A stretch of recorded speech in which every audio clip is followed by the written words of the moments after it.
hoy, así que un fuerte abrazo de parte de todo el equipo de Con Todo y Pensini y bueno, sus colegas aquí de Globovisión. Estamos tratando de poner unos videos importantes que nos enviaste. Estamos a ver si lo podemos sacar, Antonio. Quedamos pendientes entonces de uno de los tantos temas que estábamos hablando, que me dijiste que me ibas a ampliar sobre la educación en Venezuela. Bueno, fíjate, una de los más graves crisis que tenemos hoy definitivamente es el tema de la educación en Venezuela. El 30% de maestros activos y jubilados se han ido del país, Pedro. Eso hace que el sistema educativo esté entrando en una fase de colapso real. Porque no solamente tienes un problema ya con los maestros y las aulas vacías, sino que es que no hay programa de alimentación escolar. Los niños están padeciendo de malnutrición y de desnutrición. A los maestros se les desmayan los niños en las escuelas de Venezuela. Eso que está allí. Pero ojo, la educación no es un temita para tenerlo de un lado. Es que la educación es el nuevo pozo de petróleo de los venezolanos. Mira, como lo dijo Uslar Pietri, esto es una renta transitoria. De aquí al 2024 ya vamos a tener problemas con los precios de nuevo del barril de petróleo y el petróleo va a dejar de ser una fuente importante de recursos para Venezuela porque se nos van a caer los recursos. Pero mientras tanto tenemos que hacer uso de los últimos años entonces. No, pero empujando ya. Pero lo malo es que tienes que cambiar el modelo económico. Eso es urgente. Tienes que cambiar el modelo económico y social del país. Eso es urgente. Tú no puedes seguir dejando que el Estado siga chupando a PDVSA. Primero, PDVSA la quebraron. Eso lo teníamos en uno de los videos de Uslar que te traje. Es Arturo Uslar Pietri en el año 93 diciendo que el 85% de los ingresos de PDVSA se los lleva el Estado venezolano y que un Estado quebrado iba a quebrar fatalmente a la industria. Tal cual, quebraron a la industria petrolera. Y hoy necesitamos aplicar reingeniería a esa industria petrolera. Uno, Pemex lo está haciendo, Pedro. La petrolera mexicana, que fue el primer país, uno de los primeros países del mundo, además, que nacionalizó su petróleo en el gobierno de Lázaro Cárdenas en los años 30 y 40. Pero luego, ahorita, Aramco, la empresa árabe, también está poniendo a temblar a los mercados porque quiere abrirse a los mercados internacionales. Bueno, es también. El plan que tienen para el 2030 los árabes, que abrieron su industria petrolera como ha debido haberse hecho aquí y tener una porción de sus acciones en el mercado y democratizar eso. Aquí no tiene que llegar un gobierno y ser dueño del petróleo y con el eslogan que el petróleo es de todo. No, es de todos los que están ahí. Y además porque colapsaron la industria. Mira, Venezuela ha debido tener una producción superior a los 5 millones de barriles diarios y ya no los tenemos. Sí. Es más, la media ha tenido que ser por lo menos de 2,5 millones de barriles. Y hoy estamos produciendo menos de 1,600,000 y en diciembre vamos a estar en 1,300,000. La industria colapsó y aquí voy a tomar prestada una frase del doctor José Rafael Revenga. Hay que sembrar el petróleo en el petróleo, pero ya. Sí. ¿Por qué? Porque ahora, tenemos que reactivar porque nos vamos a quedar sobre eso. ¿Qué dijo Uslar Pietri?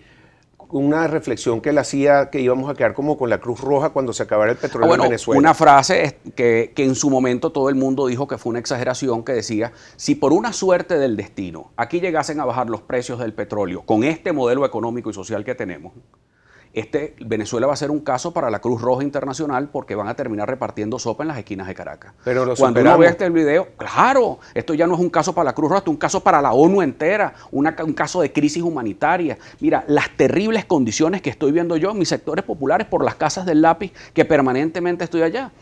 En Macarao, por ejemplo, estuvimos conversando el sábado, incluso me acompañó el doctor Gil Yepes, y el caso de una niña, es la hija de una de nuestras alumnas, que le hace falta la batería para el marcapaso y no existe. Claro. Los remedios para el asma tampoco existen. Sí, ayer salió una imagen de una persona que se había suicidado por no tener remedios oncológicos para el cáncer. Mira toda esa situación. Ahora, lo responsable de esta situación es el socialismo del siglo XXI. Claro. Ahora tenemos que sustituir eso por un nuevo modelo económico. Ahora, ese nuevo modelo económico... decir una cosita un momentico. Aumentan las solicitudes de asilo de los venezolanos. Esto es un reporte de la AFP.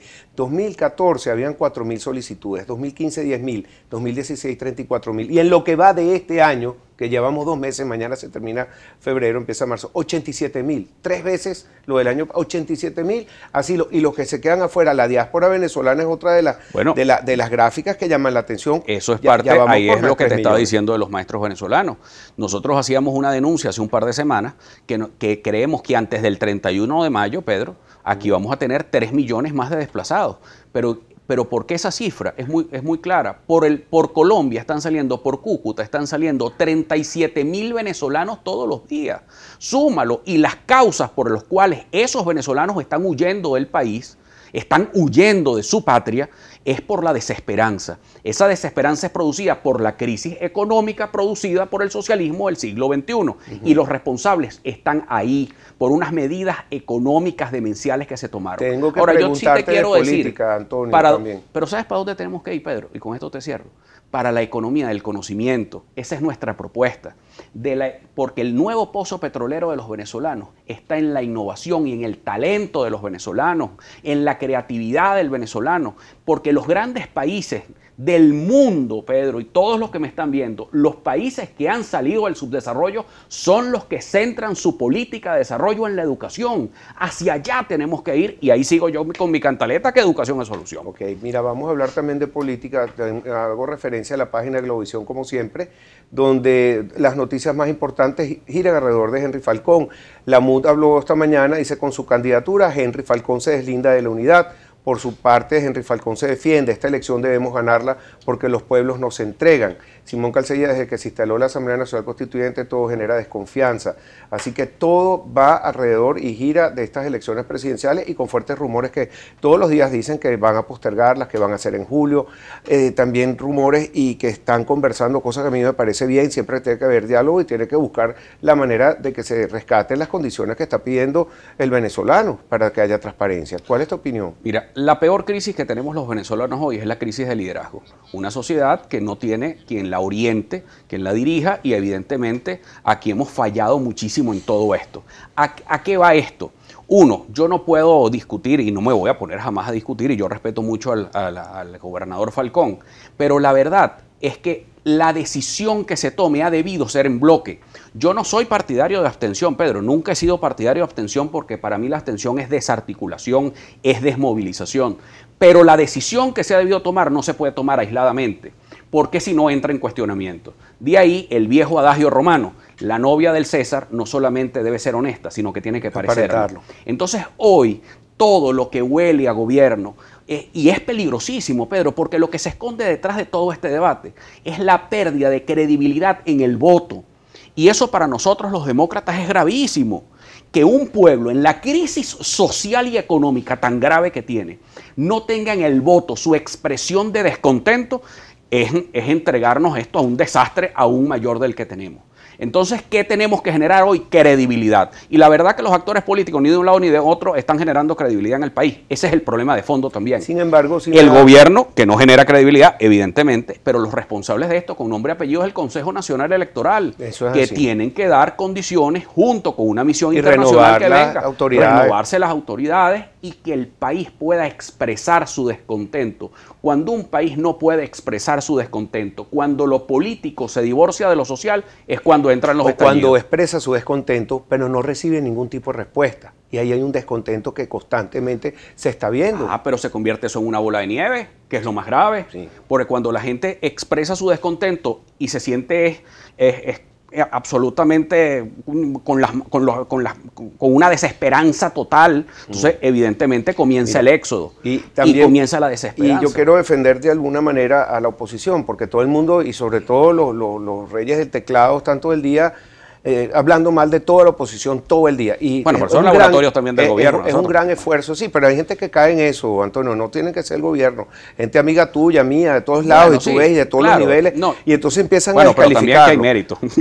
Bueno, hay méritos de algunos. Bueno, habrá unos o los otros, pero yo por lo menos vi hoy, hablando de Elsa Solórzano por parte de la MUD, y estaban unidos, y están demostrando nuevamente unidad. El hecho de no haber aceptado las condiciones en República Dominicana no se la ha reconocido, pero ahí hubo una unidad. Y yo veo que y los dirigentes que vienen a este programa, yo los oigo y están unidos como pueden estar también del lado del gobierno. La única manera, Pedro, de salir de esto es construyendo una unión de los venezolanos. Es de locos, lo decía Einstein, pensar que haciendo lo mismo vamos a tener resultados diferentes. Entonces hay algo que no estamos haciendo bien. Y ahí es donde yo creo que debemos construir una nueva plataforma que no solamente incluya a los partidos políticos, sino que incluya a los actores de la sociedad civil y al país nacional. ¿Qué opinión te merece ese nuevo frente que se está, bueno, no es nuevo, pero que están reagrupando, el Frente Nacional? Lo importante es que aquí no sea simplemente un reencauche. Es decir, que realmente el país se sienta que está participando de una plataforma donde sea escuchada. Los venezolanos no podemos seguir esperando un Mesías. Tenemos que construir colectivamente una respuesta que oriente a una nación. Para eso hay que encontrar al país político con el país nacional. Es decir, al país de los partidos políticos, cada vez muy pequeño, porque esa es la verdad. Ojo, con gente muy respetable a quien yo admiro muchísimo y a quien quiero muchísimo y que merecen todo nuestro respaldo y apoyo porque han sido bien valientes aguantando hasta las guerras sucias que les han dado. Pero por otro lado es un país nacional que se siente incomprendido y que no se siente escuchado, Pedro. Eso es una realidad que tenemos que trabajar y es el gran reto de la unidad hoy. Un pensamiento uslariano para cerrar el espacio. Que la única manera de construir a Venezuela es a través de la educación, Pedro. Es una educación y un sistema educativo que haga que la gente pueda vivir de su trabajo y que la sociedad venezolana, y con esto cierro, es que el día que Venezuela va a salir adelante es el día que el Estado dependa de la sociedad y no la sociedad dependa del Estado. Eso fue una frase de Uslar en el 58. Eso, Antonio, hay un libro que se llama Abundancia, que te lo recomiendo que leas, que habla sobre un futuro optimista y del mundo, y lo que dice es que la educación va a ser más accesible a la gente. Muchísimo. Tú te metes por YouTube y aprendes 1000 cosas, todo. Y tenemos que hacer programas que sean para que la gente aprenda cosas de verdad. El sistema educativo aquí es lo que estamos haciendo nosotros, que tengas unos conocimientos todos básicos, los días, ¿verdad? Pedro. Pero financiero no te enseñan ni siquiera a usar una chequera. En materia del día a día política no te enseñan nada, no te enseñan tecnología. Entonces nos quedamos